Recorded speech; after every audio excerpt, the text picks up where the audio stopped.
আমি ছোট থেকে বাংলা সিনেমা দেখে বড় হয়েছি। সেখানে দেখানো হয় যে বড় ছেলের উপরে খুব দায়িত্ব থাকে। সে খেটে-খুটে কাজকর্ম করে। আর ছোট ছেলে একটা কামচোর, ল্যাদখোর।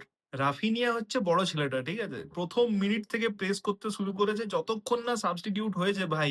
রিলেনলেস প্রেস। ১ম গোলটা প্রেস করে ক্রিয়েট করেছে। 2nd গোলটার ক্ষেত্রেও কুনিয়া প্রেস করেছিল। সেখান থেকে বলটা উইন ব্যাক হয়েছে।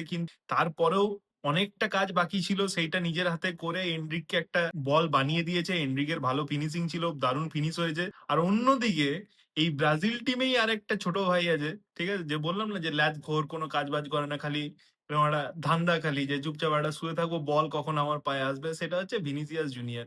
ভিনির মতো ট্যালেন্টেড উইঙ্গার খুব ওয়ার্ল্ডে খুব কম আছে। কিন্তু ভিনির মতো ল্যাদখোর উইঙ্গারও খুব কম আছে ভাই।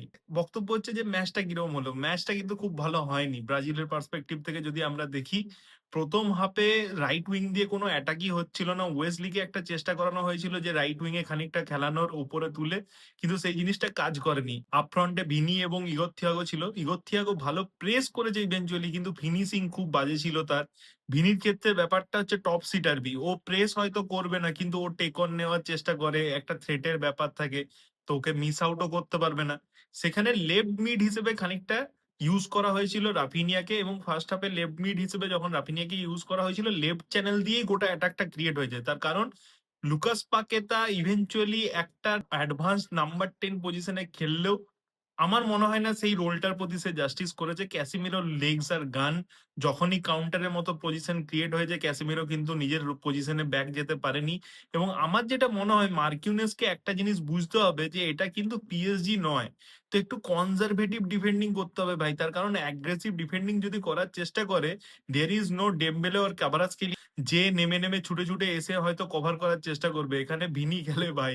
সেকেন্ড হাফে অবভিয়াসলি সাবস্টিটিউশন গুলো হয় এবং কুনিয়াকে লেফট মিডে নিয়ে যাওয়া হয়। সেক্ষেত্রে রাফিনিয়াকে একটা এনরিকের সাথে উপরে তুলে দেওয়া হয়। এবারে যখন হেনরিককে নামানো হয় ডান দিক থেকে, তখন ডান দিকে কিছুটা অ্যাটাক হয়তো ক্রিয়েট হয়েছে, কিন্তু ওভারঅল টিমের যে স্ট্রাকচারটা সেটা কিন্তু খুব একটা ভালো মেনটেন হয়নি, এবং বল অধিকাংশ সময় কিন্তু ইজিপ্টের পায়েই ছিল।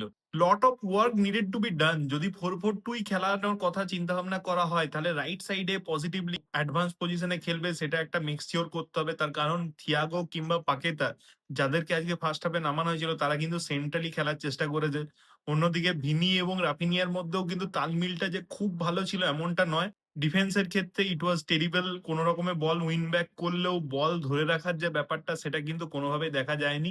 এখন let's hope for the best আর কি।